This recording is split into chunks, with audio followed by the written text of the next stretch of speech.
Okay, so good morning, everyone. Sorry, there's been a week's break, but we'll proceed with our study of the Baal Shem Tov.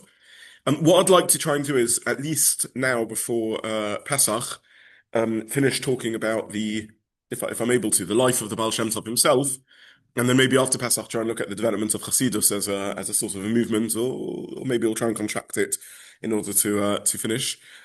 Um, we were we were looking at the life of the Baal Shem Tov, um, born in late 1690s, dies in the 1760s, perhaps 1760 itself. Um, the traditional academic picture of the Baal Shem Tov, fed by many of the stories of the Chassidim, was that he was a very countercultural figure. That early Chassidus was very much against the sort of structure of the hierarchy, the traditional structure of Rabbonim and elite accusations that they were sort of anti the elite system that existed outside Chassidus, in which only people could only achieve status through decades of learning or through wealth or through yichus, and that the Baal Shem Tov was very much counter that. There were even questions about how learned a figure he was and the like. And the far wing of academia even questions his existence. Maybe this is just a legendary pseudo figure put at the center of Chassidus as sort of mythological founding father and so on.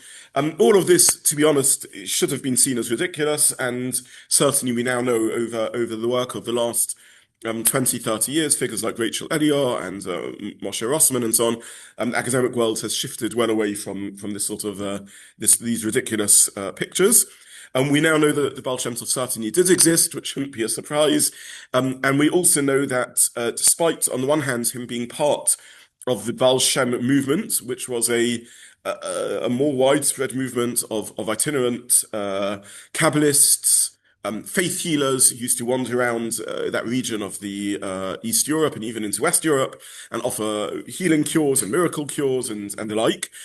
He somehow became something very different. And rather than just being a sort of ad hoc figure offering localized healing, though he was also that and is referred to in the town tax records as a doctor, he somehow rose beyond that and became this incredible, unbelievable, inspirational figure that founded Chassidus, which to this day speaks to the souls of now probably the majority of Orthodox Jews. We looked at the circumstances that were certainly linked to his success. The Chmielnicki massacres, the poverty of East Europe, the frustration that was felt, the messianic yearning of the Shabtai Tzvi debacle, the spread of Kabbalah, which laid the groundwork for his ideas.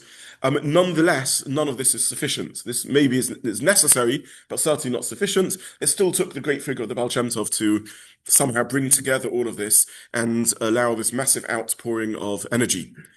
We also know that he was learned. We don't know how he became so learned, because the stories told about him were that he was orphaned at a very young age, only received a very basic cheder education, but we know that he was learned. We have found now texts that he wrote, written in very high quality rabbinic Hebrew, and we saw the case in which there's an abstract, a very niche halachic question around treifus, which is normally dealt with by the sort of rabbonim, and there's a controversy in his town about the psak of the Rav, and a letter is written to the local Gadol Hadar, and he writes back, and the first figure he addresses in the letter is to Rabbi Yisroel Baal Shem. So even though Rabbi Yisroel Baal Shem isn't the Rav of the town, clearly he's conversant in the intricacies of Hilchos Treifa, and clearly his fame has spread sufficiently that when a posek writes to town, the first person they address is the Baal Shem, the Baal Shem Tov. He's also a mystic. Again, we discussed in previous weeks the chain of tradition through which he received his mystical insight. And there's a lot that's murky around there, a lot that we don't understand. His supposed teacher of Adam, Baal Shem, is a figure that we haven't heard of, but we do know there are chains of tradition of Baal Shem, and some of the earlier figures in his Kabbalistic lineage are known figures. So it's possible that Adam Baal Shem is a pseudonym for something else, and there's a variety of suggestions. The Baal Shem Tov also has mystical experiences which are somewhat prophetic in nature, and he has by the account of his Talmidim, revelation through Eliyahu, revelation through a Maggid, revelation through Achia Hashaloni, a Tanakh era figure who's part of the chain of tradition in the era of Tanakh. So there's mystical revelation that is claimed by him and his followers. Though again, much isn't known about this, and we're somewhat reliant on second-hand reports, somewhat reliant on a sefer called Shivchei Habesh, the praises of the Baal ShemTov, which is openly hagiographical. It's openly a work of praise of the Baal ShemTov. It's not claiming to be a neutral historical work. On the other hand, written by the son-in-law of the sofer, the scribe, the secretary of the Maggid, so it has some first-hand reports and so on.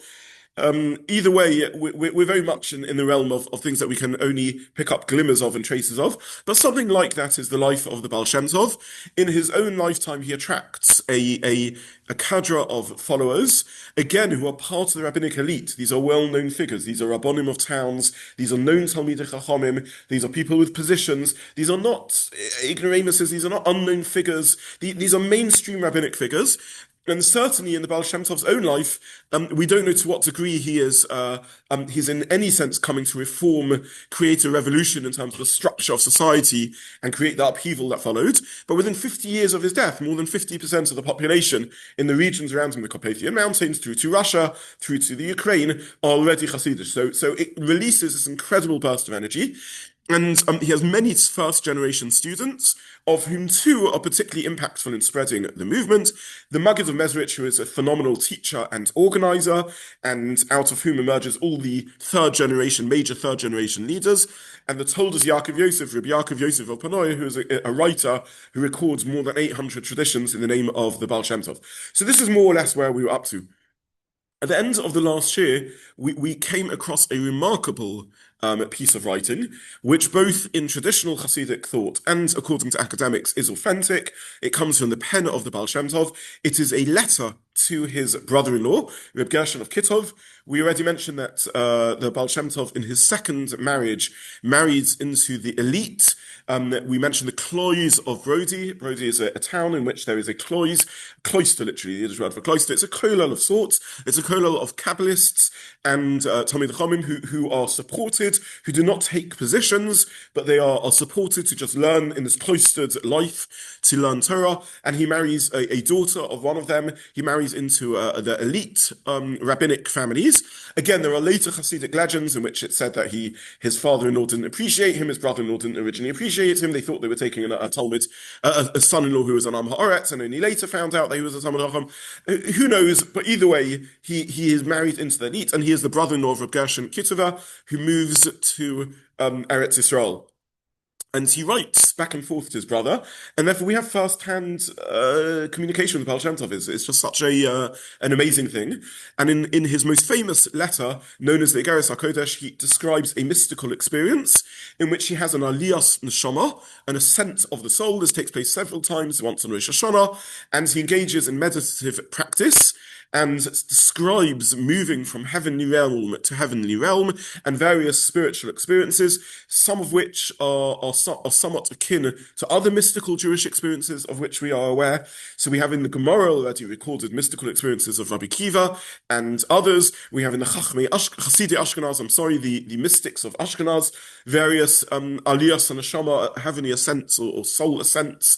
Again, everyone in this room will make of this what they want. Some will see this as an external objective mystical experience.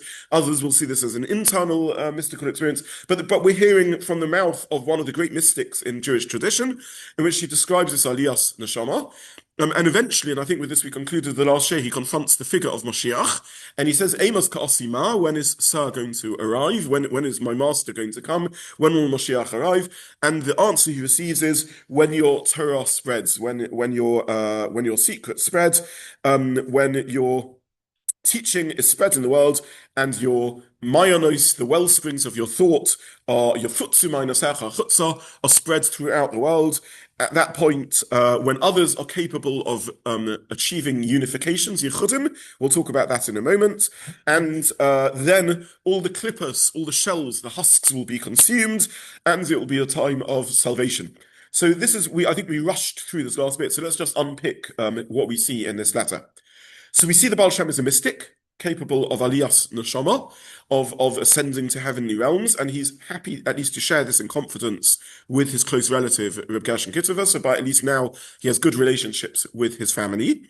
He is conscious that what he is doing is revolutionary, not necessarily a social revolutionary. That may only be the social implications of the revolution of Hasidus, in which it becomes a self-consciously separate movement, is not necessarily his innovation, but the idea that the concept that his ideas are innovative, he is aware of. So let's just unpick that a little bit more. By the time we reach the second and third generation of Hasidus, it becomes a social movement. Its practitioners are self-defining as members of a movement. They have a self-identity. That isn't obvious that should happen initially. You can be the student of a great teacher and not see yourself as sort of your own movement, your own sociological movement. Let me give you an example.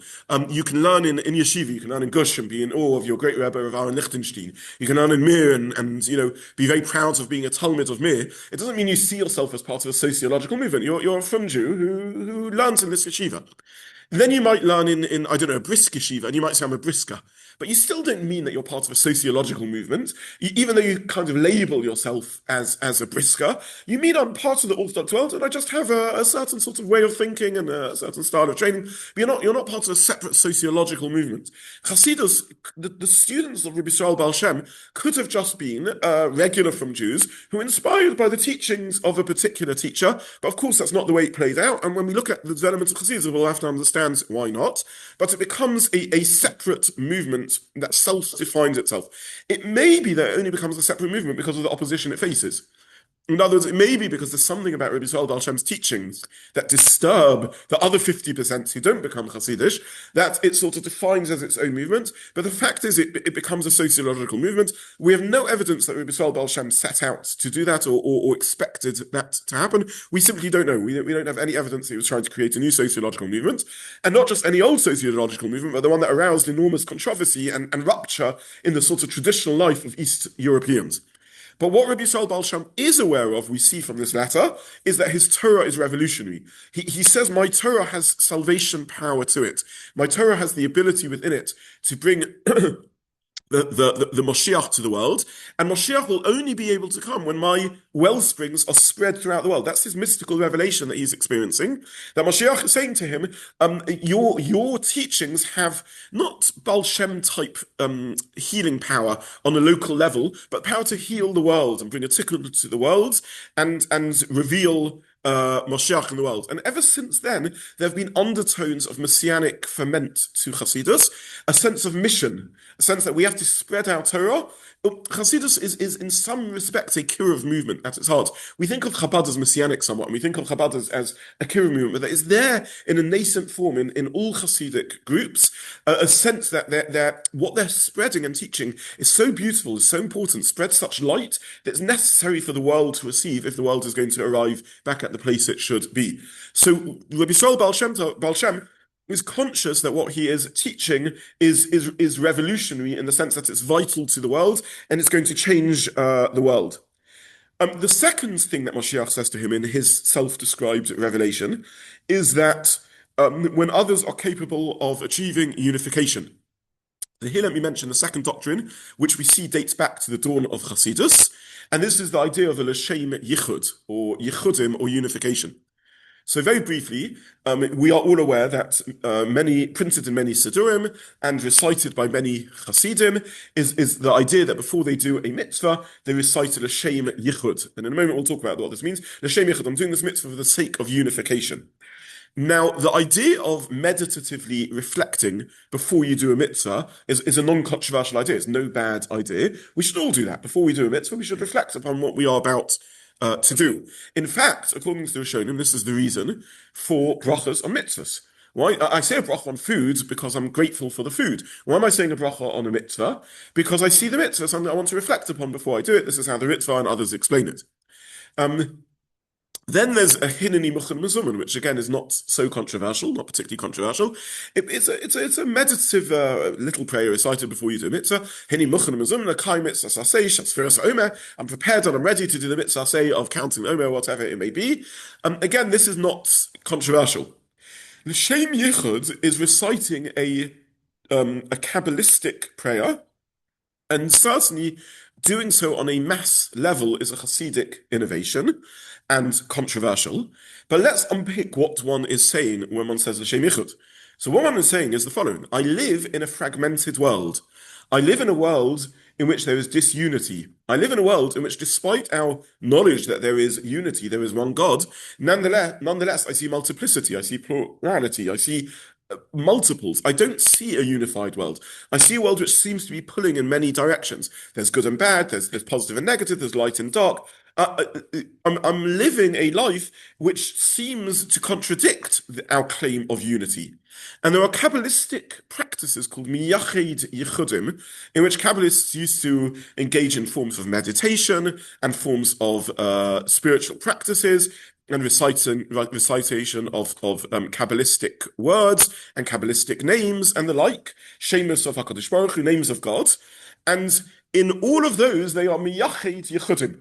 In all of those, they are unifying unifications. They are bringing unity back to a fragmented world.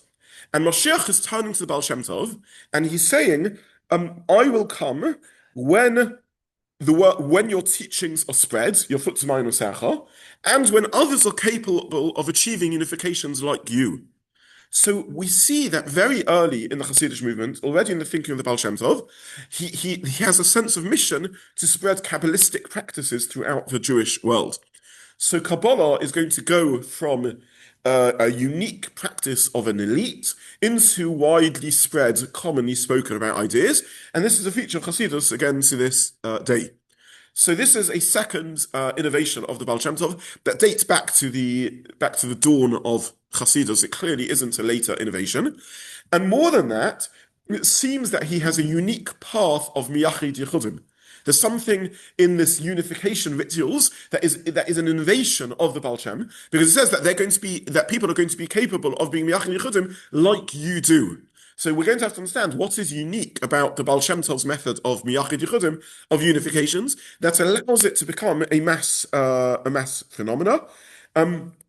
Then the third thing the Mashiach says is that the klippos will be consumed through this. The klippos will be nullified, and then Mashiach will be ready to come. So this is another overt Kabbalistic phrase, the klippos, the klippot. And this is the idea, a metaphor, Kabbalistic metaphor, that you have a fruit, which is the real content that we want, and around the fruit is a shell, a klippa, a peel. And the challenge of existence is all of us become distracted by the klippa, by the shell, and we don't dig deep and see the fruit that's inside. So let's use as a metaphor, quite literally, a fruit and a shell. The world offers us all sorts of beautiful, pleasurable things. We have the choice. Do we get distracted by the superficial, or are we able to see the pnim for what it's really worth? So, for example, eating a nice food is a wonderful, pleasurable thing. We can either become hedonistic, as we all are to a degree, and materialistic, as we all are to a degree, and become drawn after the beautiful fruit, the apple, as it were. The metaphorical apple says, eat me, I'm delicious, enjoy me. The world is full of enjoyment. And I don't just mean by this the enjoyment of fruit, I mean all the pleasures that the world has to offer. Or we can dig deep, and we can see that this is a way of connecting to spirituality. I can enjoy the pleasure of the apple, but I can then be grateful for it, and I can use the energy it gives me for improving myself and for becoming a better person. I can be drawn to attractiveness, or I can dig deep and see the relationships that lie bifnim, inside. So the whole world, in a sense, is a klippa, is a shell, and our job is to be pnimi, is to see the pnim within that. And again, this is evidently part of the very early teachings of the Baal Shem Tov, in which he says that the whole world, all Jewish people at least, have to become capable of consuming, of evaporating the klippos, the shells, and becoming more internal pnimi in what they are and in what they're doing. And if this happens, then Mashiach will be ready to come. So yes, Neil. Let's guess that there's a kind of one part who's talking about because after the generation of victims, fragment very quickly to the principle, but the application of it is not as clear cut. You're saying in the modern day Chassidus, with all the different parts of Chassidic thought. Okay, so when at the moment now, I'm in a sense just speaking about Baal Shem Tov's life. It's quite hard to define. There's more than 800 teachings we have of the Baal Shem. It's quite difficult to define what the common denominator of them all is. In other words, he's a great teacher. Does he just happen to teach lots of beautiful ideas, or is there commonality that lies behind all of them?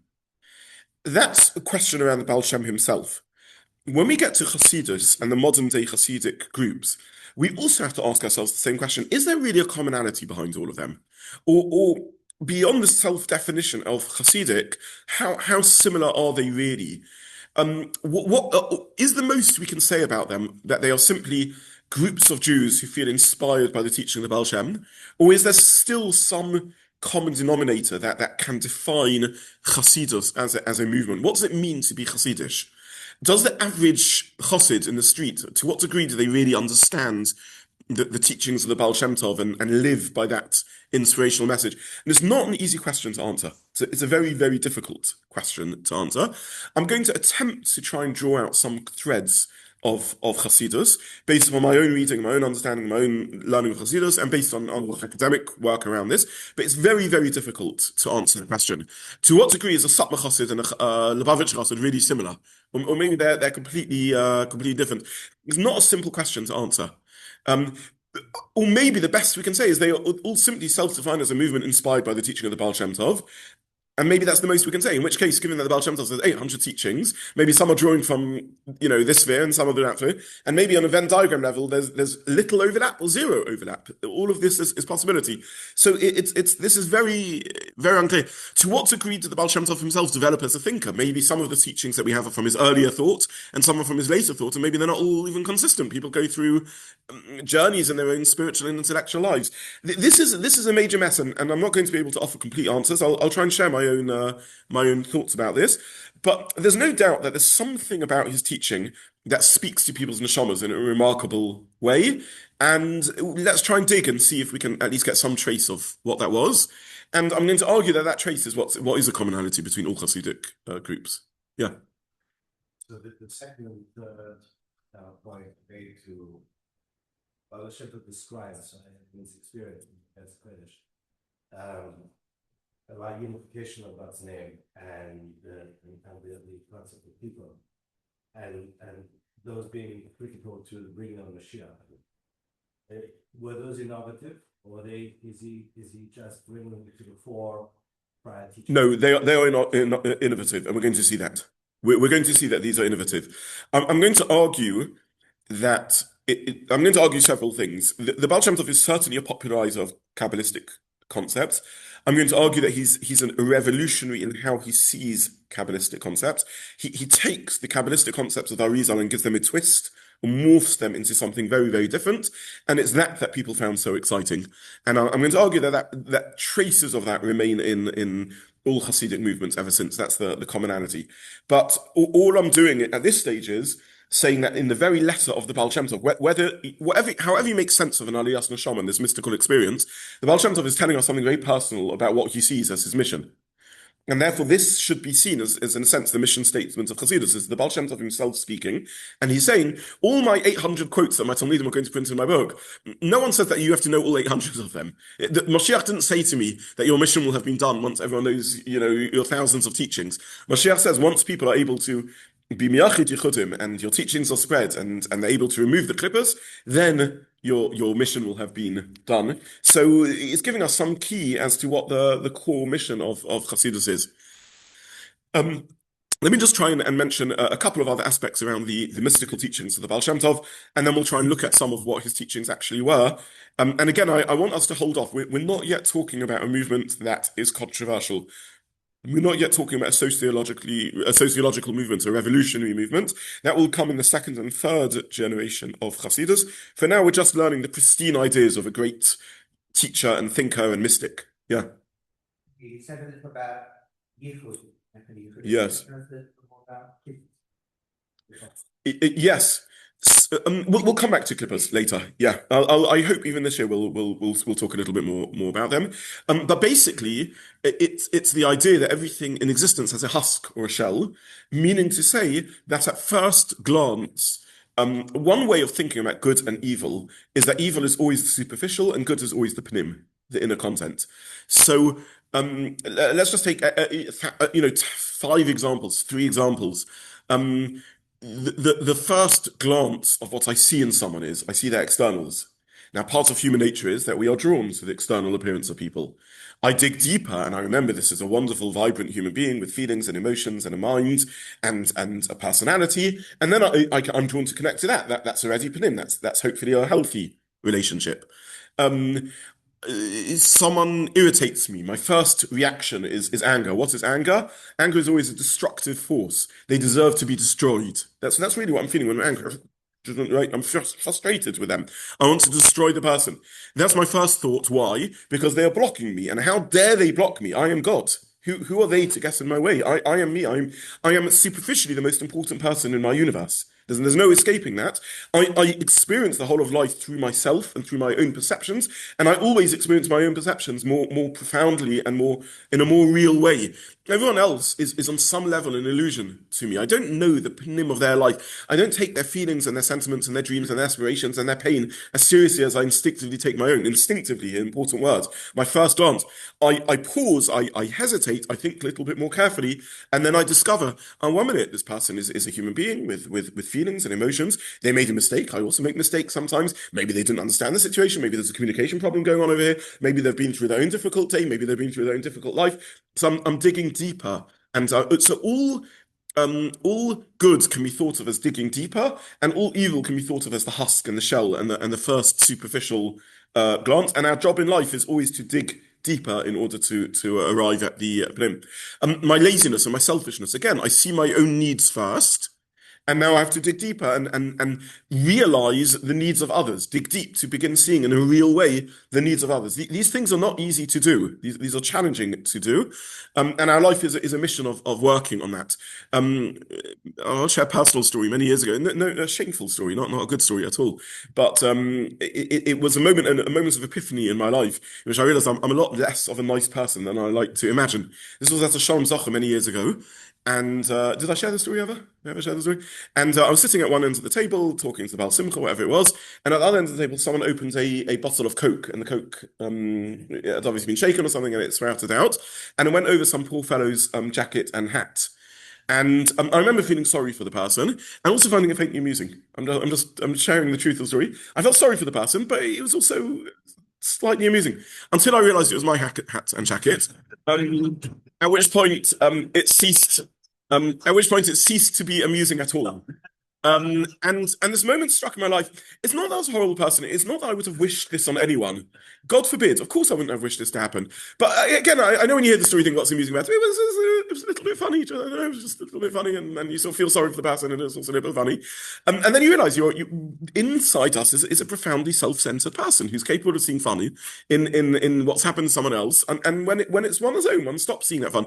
And this remained in my life a metaphor really for this, because it was a very powerful wake-up call that there is something within us that is capable of being profoundly selfish in quite a horrible way. Okay, so this is the metaphor of the clipper that the Baal Shem Tov uses.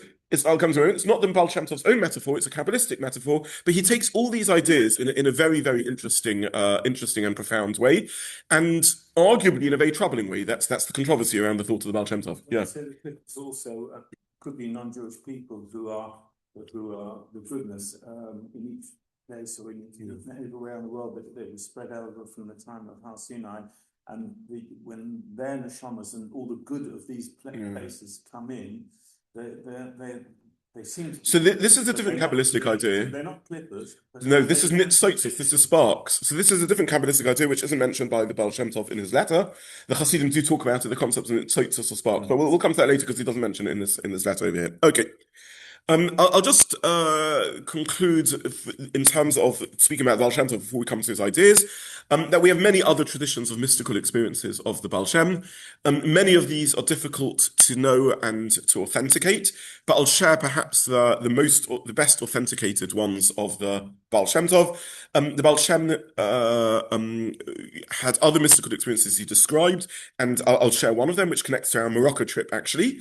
Around this contemporary of the Baal Shem, more or less the same era was another Kabbalist called the Or HaChaim HaKadosh, the Or HaChaim, Reb Chaim Ibn Attar, who lives and is born in Rabat, in Saleh, in Morocco, and then travels eventually to Eretz Yisrael. And there is much about the Or HaChaim's teachings in faraway Morocco and then Israel, which accords with the teaching of the Baal Shem. And it seems they were aware of each other, remarkably. So two different very corners of the world, and they seem to know of each other. And we have mystical traditions from both sides of them engaging in communication in the heavenly realms. So they would arrange a meeting point, not on Zoom, but by ascending to heavenly realms and meeting there, and then the shamas would talk. Very, very, very interesting mystical descriptions. According to legends, the Baal Shem set out to meet the Or HaChaim and traveled all the way to Istanbul, from where, for various reasons, he was turned back and never managed to make his way into Israel to meet the Or HaChaim. We don't know, but we have a lot of old traditions that the Baal Shem was in awe of the Or HaChaim, liked his teachings, and saw him as a fellow traveler. He referred to the Or HaChaim as Ner Maravi, the Western Light. The reason he called him the Western Light is because even though we think of Sfardim as being to the east, if you look at Morocco, it's considerably to the west of most of West Europe and certainly of East Europe. So in fact, the Moroccans, that region, refer to themselves as Maghrebi Jews. Maghrebi is the Arabic for Ma'arav. The ayin becomes the guttural gimel, so Ma'arav becomes Maghreb, and they are Ma'arav. They are Western Jews, not Eastern Jews. And the Baal Shem referred to the Or HaChaim as Ner Maravi, the light from the west, because he lived far to the west of the Baal Shem, and they had some form of mystical communion and mystical connection.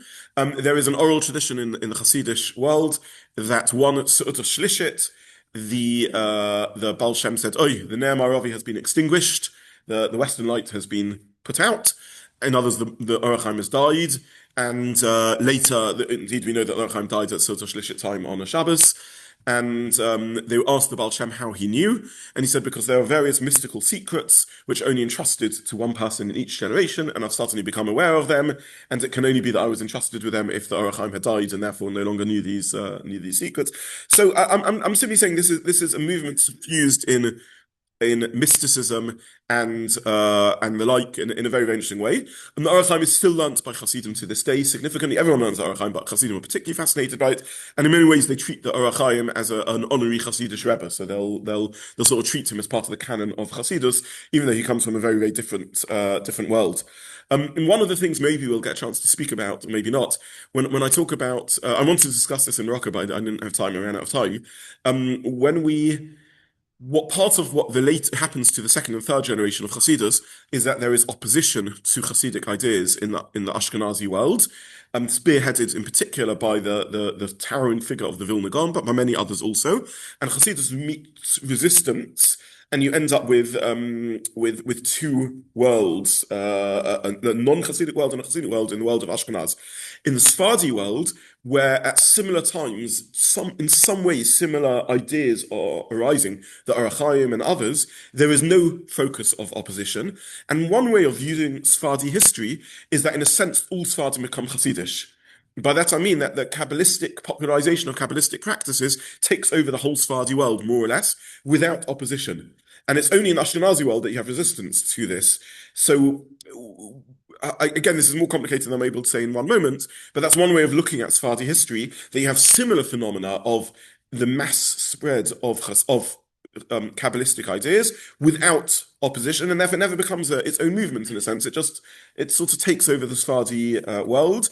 And really, there's very little top Sephardi opposition to these ideas and to the spread of Kabbalistic practices until the figure of Rabbi Yosef.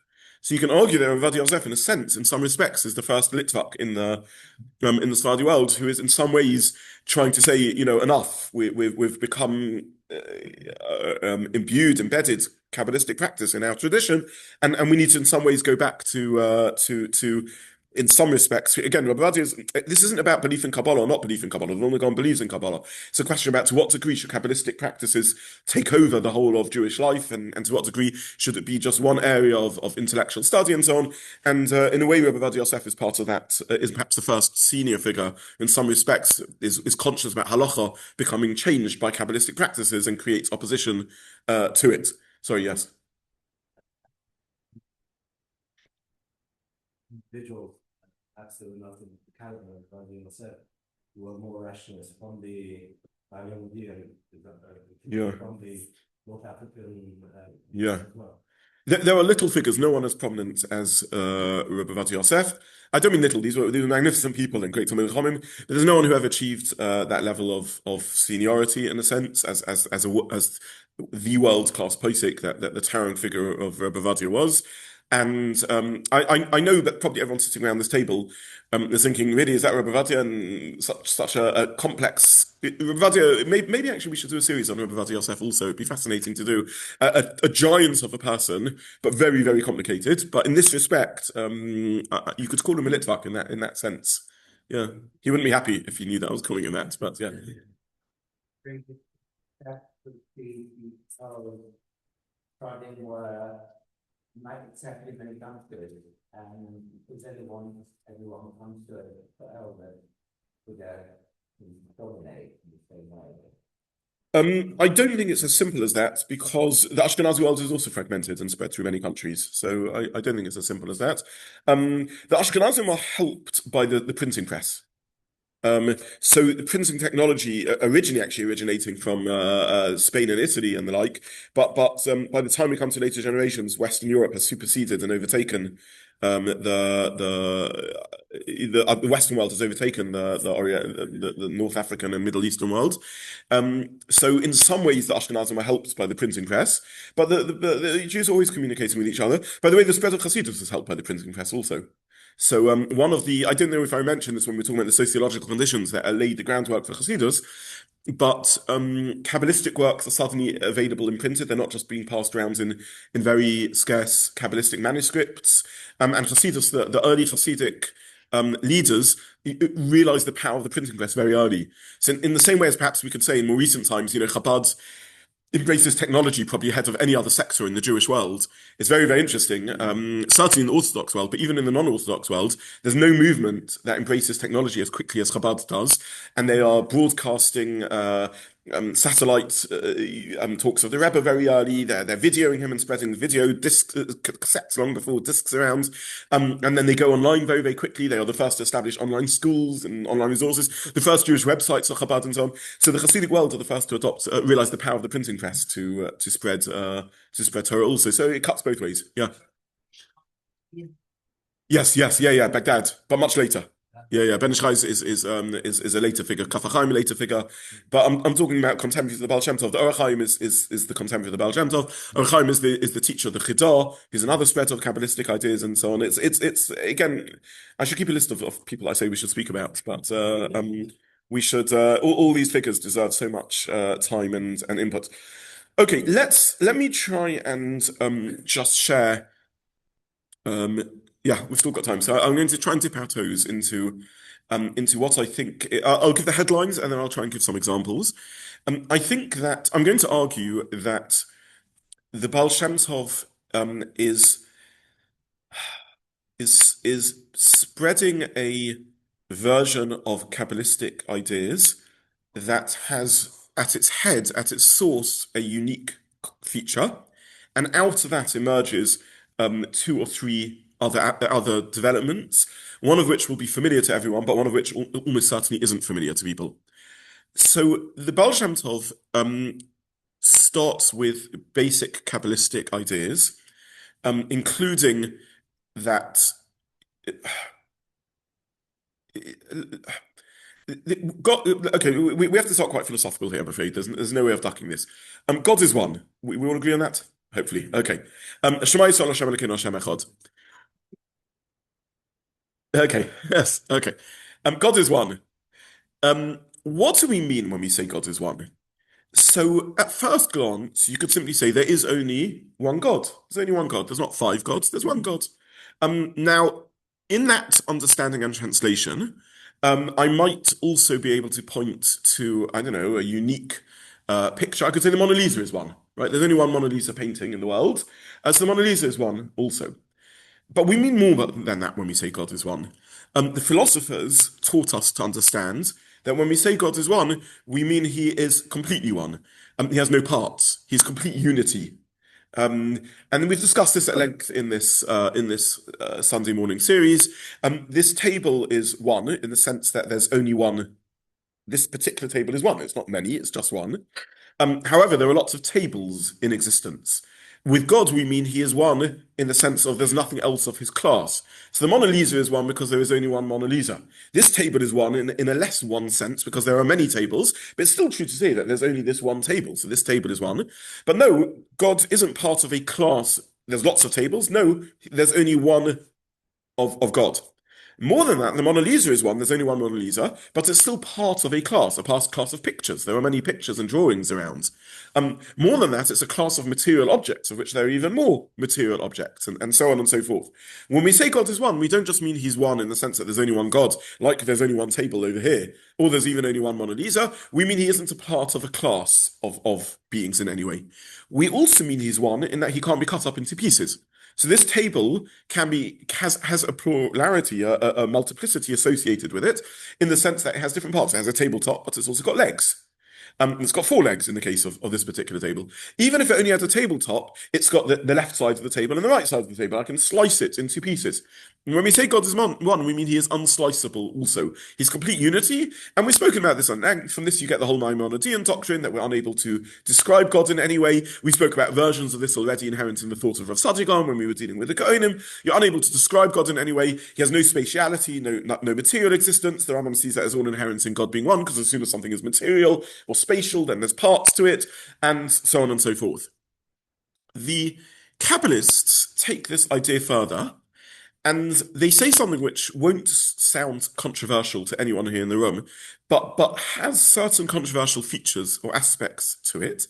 And they say when we say God is one, what we really mean is there is only God. There is nothing else in existence. And all of existence, in some sense or other, is less existent than God. God is unity in the sense that he is all there is. There's a posuk that says this, which we say, Einoid Milvado, there's nothing else other than God. Now you could translate that as Einoid Milvado, there's nothing else powerful other than God, or there's nothing else with as much significance as God, but you could translate it to say there is nothing else but God.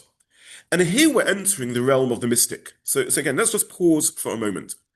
The Rambam is aware that God's existence is different to our existence. Our existence is a dependent existence. God is an absolute existence. God is more real than us. He exists more than us, in that God is not dependent on anything, whereas we are dependent on God's existence. That's what it means to say we are created beings. God is absolute existence. We can't conceive of his non-existence because he is existence itself. So in that sense, the idea that we all are created by God, that we are maintained, our existence is maintained constantly by God, that were it not for God's existence, we couldn't exist, that God is constantly maintaining our existence. All of these ideas are already spoken about by the philosophers. The mystics, though, are going further, and they're saying that in some sense or other, and here comes the messy bit. In some sense or other, when we say that our existence is maintained by God, we in some way exist within God, and our existence is in some respects almost illusory. It isn't a real existence. We perceive of ourselves as existing, but in some respects, all there is but God.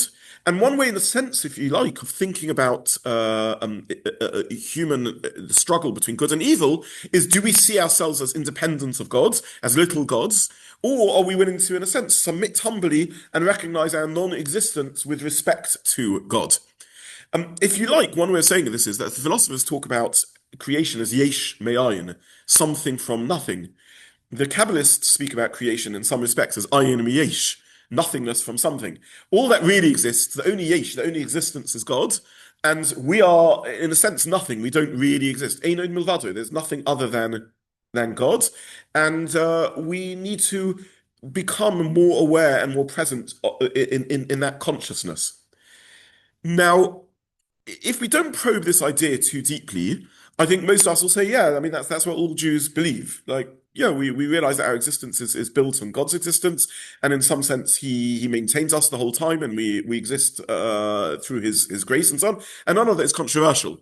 But if you begin pushing the idea more deeply, it begins suggesting that there's something unreal about our own existence, something illusory about our own existence, some degree in which we don't really exist because we are merely manifestations or aspects or reflections, or it's difficult to find the right words, of God's existence itself.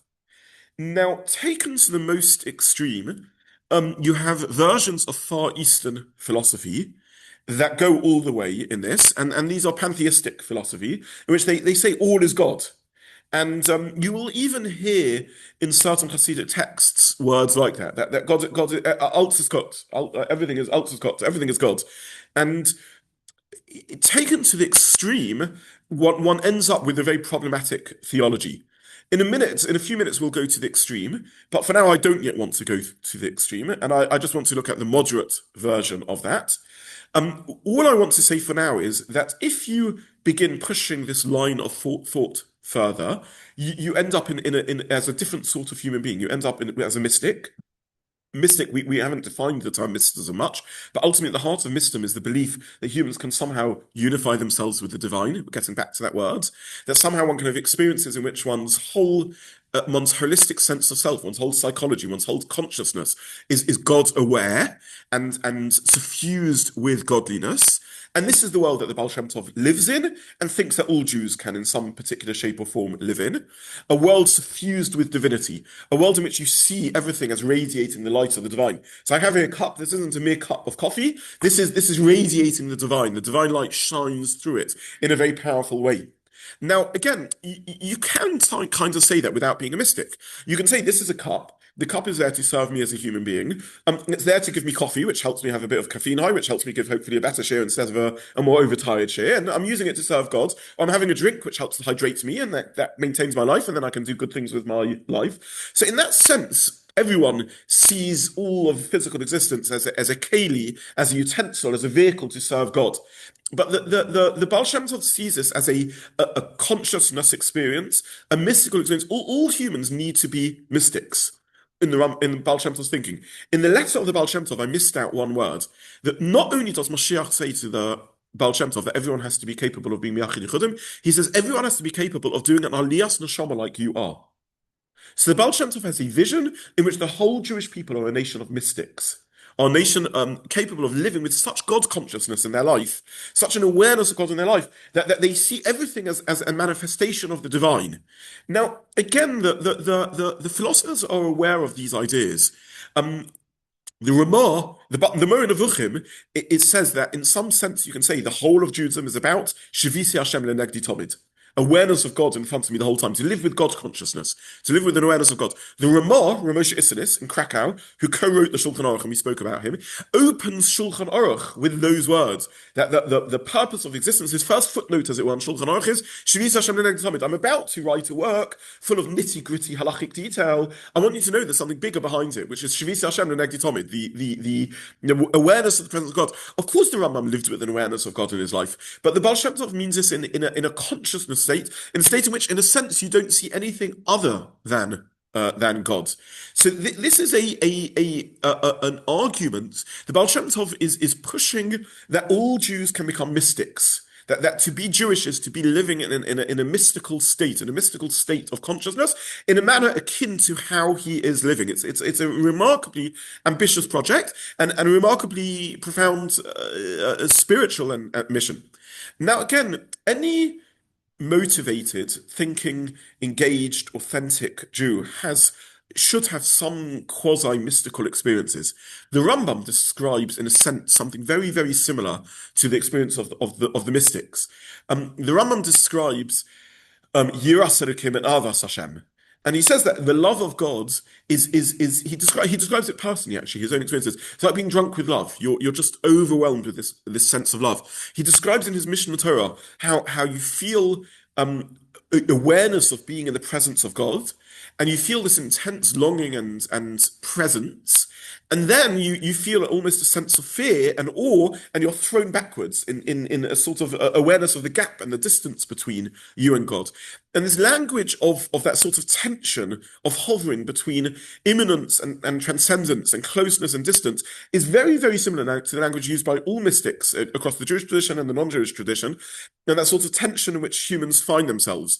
And the Rambam clearly is describing this sort of mystical experience, mirrored, by the way, very similarly by the work of the Kabbalists. Anyone who's ever looked at some of the Kabbalistic prayers, like L'Shem Yichud that we mentioned earlier, knows this phrase, "B'techilu b'rechimu," which means with fear and love. And that sort of tension between fear and love. Fear is a distancing emotion. It's an awareness of my insignificance compared to your grandeur and my dependence on you, which is a vulnerable state to feel. And love is a sense of a merging of identity. Love is an embracing emotion and a connection and a merging of identity. And that tension is there in philosophical Judaism also. But for the Baal Shem Tov, it becomes living with an awareness of godliness in every aspect of your being and your experienced life. Now, this is at the heart of the Baal Shem Tov's mission, and I'm going to thresh this out in future weeks. But if you live this life at its highest, you live in a glowing world. You live in a world that just radiates godliness. And we'll try and understand in future weeks what it means to live in such a life. I want to simply say where this takes us for a few moments, and then I want to speak a bit more about God is reality is an illusion and where that can take us.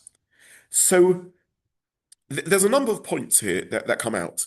The first is, and this comes to the second point that I think is not spoken about enough in whether in traditional Judaism, traditional Chassidus, or in the academic world, which is the Baal Shem Tov takes Kabbalistic ideas, which are fundamentally quasi-philosophical and mystical, and he converts them into psychological insight.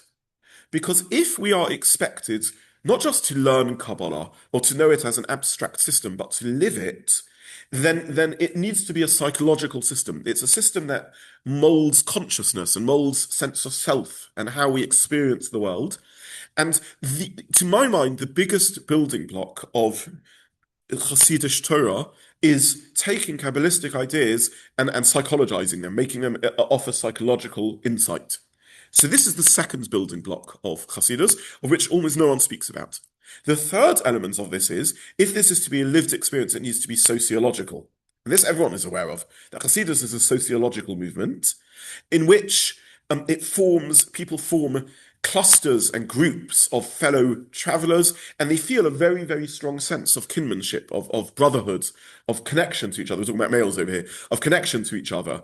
A Chassidish group, they work together, they love each other. There's almost a tribal culture. You feel part of a Chassidus in a very, very deep way. Chassidic groups have a far greater loyalty. Everyone in this room may say, well, okay, we're part of Yisroel as our community, but that loyalty is paper thin compared to when someone says, I'm a Vishnitz Chassid or a Belzer Chassid. You accept that you may at some point move out of the community and go and join another community. You accept that your children may choose to live somewhere else and become part of another kehillah. It's not an all-encompassing, defining feature of your avodas Hashem and your social circle. You may have friends outside the community. It's a thin level of commitment and engagement. In Chassidus, it's a very thick level of engagement in Chassidus. It's almost inconceivable that you would shift to another Chassidus in later generations. It's almost inconceivable that your children wouldn't follow in that Chassidic circle. And if they don't, you may view them in a sense with as much pain as if they're leaving from world completely. Your friends are there, the school you send to, the gatherings that you have. It's a sense of loyalty. These are later second and third generation and fourth generation developments, but they are inherent in Chassidus. It's a sociological movement. The only way we can achieve this mystical state of union with God is by viewing mystical ideas as impacting on us psychologically and impacting on us sociologically, because humans are social creatures. And the final idea that emerges from this is that since not all people can achieve this level of spiritual awareness, and not all people can be miyachid yichudim, and not all people can have aliyas neshama, can have heavenly ascent. The way to do this is by being part of this chevra, and this chevra in turn connecting to the tzaddik, who is capable of doing these things.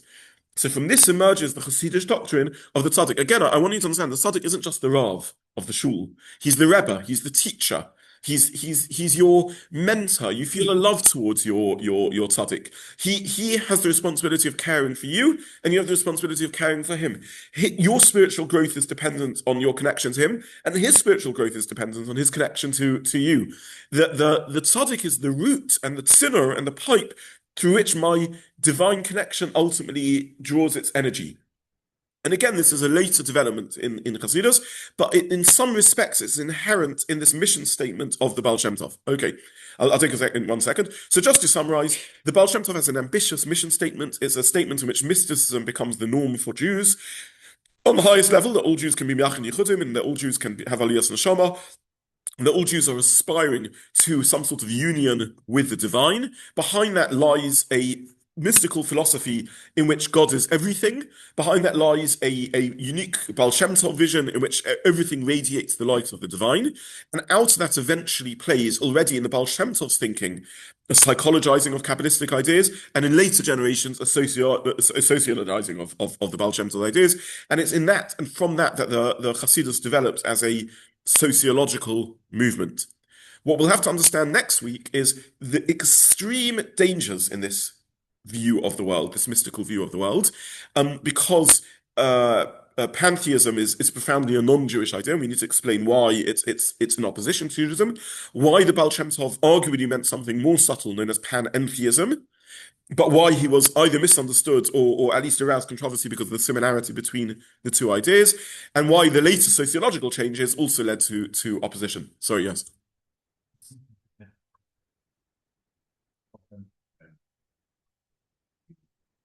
Yes. Yes. Yes. It is significant. The shift to the tzaddik is a compromise on the original vision of the Baal Shem Tov. Yes. Yeah. So there's a lot of debate about to what degree third and fourth generation Chassidus is really true to the initial vision of the Baal Shem. And one of the developments of neo-Chassidus in recent years is in some ways a return back to an argument that we're returning back, that Chassidus has ended up very hierarchical and very traditionalized and very fossilized and very stagnant, and we've somehow lost that enthusiastic energy of early Chassidus, but we'll come back to that also. Okay, I wish everyone a good day, and I think there'll be hopefully one more share before the Pesach break, but